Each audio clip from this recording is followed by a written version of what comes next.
Guys, welcome to my another mini blog. তো আজকে আমি অনেক দিন পর বাড়ির সকলের জন্য বানাচ্ছিলাম হচ্ছে চিকেন কষা নিজের মতন করে। তো তাই ভাবলাম তোমাদের সাথে ভিডিওটা শেয়ার করা যাক।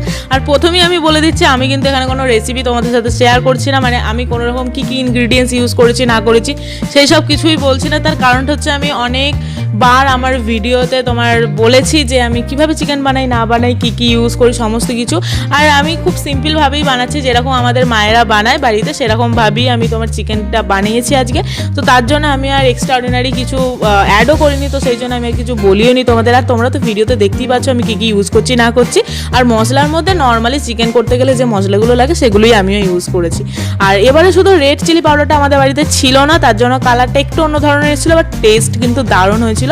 প্রত্যেকবারের মতনই বাড়িতে সবাই বলেছে যে আমার রান্নাটা কিন্তু খুব ভালো হয়েছে, মানে চিকেন রান্নাটা খুব ভালো হয়েছে। তো এটাই হচ্ছে স্যাটিসফ্যাকশন। তো যাই হোক, তো চলো আজকের মতন এখানেই রাখলাম, ভিডিওটা শেষ করছি। দেখা হচ্ছে নেক্সট ভিডিওতে, টাটা।